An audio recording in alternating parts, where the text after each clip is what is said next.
വിശേഷങ്ങളുടെ പുതിയൊരു എപ്പിസോഡിലേക്ക് എല്ലാവർക്കും സ്വാഗതം. അപ്പം നമ്മൾ കഴിഞ്ഞ ദിവസം പറഞ്ഞായിരുന്നല്ലോ ചട്ടി ഫില്ല് ചെയ്യാനുള്ള പോട്ടിംഗ് മിക്സ് ഉണ്ടാക്കുന്നത്. അപ്പം അതിന് വേണ്ടിയിട്ടുള്ള സാധനങ്ങളൊക്കെ ഞാൻ ഏറെക്കുറെ അറേഞ്ച് ചെയ്ത് വെച്ചിട്ടുണ്ട്. അപ്പം ഞാൻ വിചാരിച്ചു ഇത് ചകിരിച്ചോറാണ്, ഇത് എങ്ങനെയാണ് ആക്കുന്നതെന്ന് നിങ്ങളെ ഒന്ന് കാണിച്ചു തരാം എന്ന് വിചാരിച്ചു. ഇത് നമുക്ക് ഇതുപോലത്തെ ബ്ലോക്കായിട്ടാണ് വാങ്ങാൻ കിട്ടുന്നത്. ഞാൻ 5 കിലോയുടെ ഒരു ബ്ലോക്കാണ് വാങ്ങിയിരിക്കുന്നത്. കുഞ്ഞുതൊട്ട് ചെറിയ ഒരു നമ്മളുടെ ഇഷ്ടികയുടെ ഒക്കെ സൈസ് തൊട്ടുള്ള ബ്ലോക്സ് അവൈലബിൾ ആണ്. അപ്പം ഇതൊക്കെ എല്ലാവർക്കും അറിയാമായിരിക്കും. ഇതിലിട്ട് വയ്ക്കണം ഒരു ദിവസം. എന്നിട്ട് 2 തവണ കഴുകി വാരി എടുത്താൽ നല്ലതായിരിക്കും. അങ്ങനെ എടുക്കണം നിർബന്ധമില്ല. എന്തായാലും ഇത് വെള്ളത്തിലിടുമ്പോഴത്തേക്ക് ഇത് കുറച്ച് വികസിക്കും. എന്നിട്ട് നമുക്കൊന്ന് ടാർപ്പോയിലൊക്കെ ഇട്ടിട്ട് അത് ഉണക്കിയെടുക്കണം. ഉണക്കിയെന്ന് പറഞ്ഞാൽ ഒത്തിരി അല്ല, എന്നാലും അത് ഒന്ന് ഡ്രൈ ആക്കി എടുത്തിട്ട് വേണം അത് കോട്ടിംഗ് മിക്സിന് വേണ്ടിയിട്ടുണ്ടോ. ഞാൻ നമ്മുടെ ആ ബ്ലോക്കിൽ ഇതുപോലെ ചെറിയ പീസാക്കി സൗകര്യത്തിന് പൊടിച്ചെടുത്തിട്ടുണ്ട്. ഇനി ഈ ബക്കറ്റിനകത്ത് ഒരു 3/4 പോർഷൻ വെള്ളമുണ്ട്. അതിനകത്ത് ഞാൻ മുക്കി വെക്കുകയാണ്. ഇനി ഇത് ഓവർനൈറ്റ് ഇരിക്കണം. അപ്പോൾ നാളെ ആകുമ്പോഴത്തേക്കും സെറ്റാവും. ഇതിനകത്ത് പറ്റുന്നത്രയും മുക്കാം. നാളെ രാവിലെ ആകുമ്പോഴത്തേക്കും ഇത് കഴുകി വാരി നമുക്ക് ഉണങ്ങാൻ വേണ്ടിയിട്ട് ഇടാം. ഇത് മൊത്തം മുക്കി വെച്ചിട്ട് ഞാൻ കാണിക്കട്ടെ. ഇപ്പം 3/4 വേണോ, ഇത്രയേ ഉള്ളൂ. ഞാൻ ഇതിനകത്ത് ഹാഫ് പോർഷനേ ഉള്ളൂ. നമ്മൾ ആ 5 kg എടുത്തതിൻ്റെ ഹാഫ് പോർഷനാണ് ഇതിനകത്ത്. ഇതുണ്ടോ, ഇതിപ്പം ഒന്നും ആയിട്ടില്ല. ഇതിന് കുറച്ചും കൂടെ ടൈറ്റായിട്ട് വരുന്നു. കുറച്ചുകൂടി ഇത് വെള്ളം അബ്സോർബ് ചെയ്യും. അത് കഴിയുമ്പോഴത്തേക്കും ഇതായിട്ട് കുറച്ച് വികസിച്ച് വരും കേട്ടോ. അപ്പോൾ ഈ ബക്കറ്റ് ചിലപ്പോൾ ഫുള്ളാകും. ഇനി ഇതുപോലെ ഞാൻ ഇതിനകത്ത് പകുതി ഉള്ളൂ. അതുപോലെ തന്നെ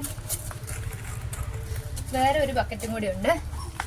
ഇതുണ്ടോ, 2 ബക്കറ്റിൽ നമുക്ക് ഇത്രയും ഒരു 5 kg എന്ന് പറയുമ്പോൾ ആക്കാനുള്ള സാധനം. അപ്പം നമ്മുടെ ഏകദേശം ഇന്നത്തെ ചകിരിച്ചോറിൻ്റെ പരിപാടി ഈ 2 ഇതിൽ തീർന്നു. ഇനി നമുക്ക് അടുത്ത സ്റ്റെപ്പ് നോക്കാം. ഇതുണ്ടോ, ഇത് നമ്മുടെ പറമ്പിലെയാണ് കരിയില. ഇത് അടിച്ചു കൂട്ടിയിട്ടേക്കുന്നതാണ്. ഇത് കൃഷിയുടെ ആവശ്യത്തിന് വേണ്ടി തന്നെ ഞാൻ അടിച്ചു കൂട്ടിയിട്ടേക്കുന്ന.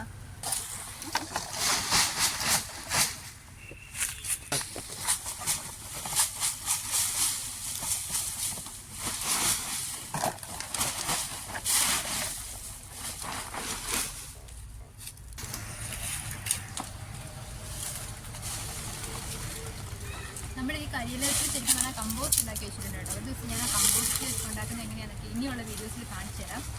അപ്പോൾ തൽക്കാലം നമുക്ക് ഈ നടാനുള്ള കാര്യങ്ങൾ ഈ ചാക്ക് നട്ടു. ഇത് മതിപ്പാൾ.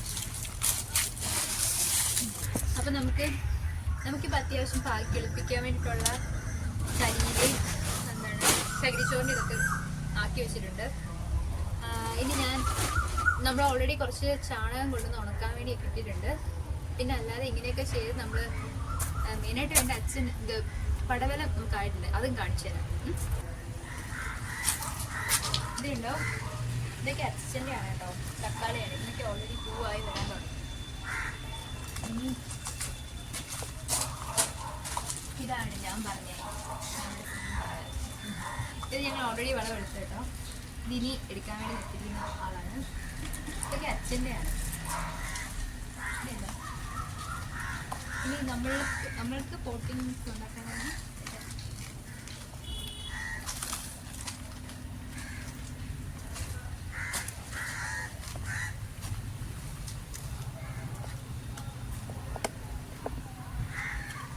ഇതുണ്ടോ, ഇത് ചാണകപ്പൊടി മണ്ണും കൂടെ മിക്സ് ചെയ്തിട്ടുണ്ട്.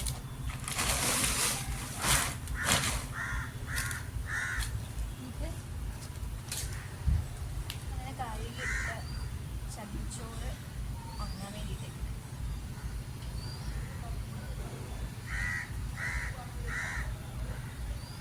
നിങ്ങൾ കണ്ടല്ലോ, പടവലൊക്കെ കണ്ടല്ലോ. ചകിരിച്ചോറ് ഉണങ്ങാൻ ഇട്ടിരിക്കുന്ന ഞാൻ കാണിച്ചില്ലേ, അതാണ് ശരിക്കുള്ള പാകം.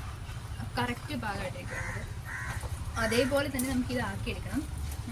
പിന്നെ അപ്പോൾ ഇന്നത്തെ വീഡിയോ ഇത്രേ ഉള്ളൂ. അപ്പോൾ നിങ്ങളും ഇതുപോലെ തന്നെ വേണ്ട കാര്യങ്ങളൊക്കെ അടുപ്പിച്ച് വെക്കുക.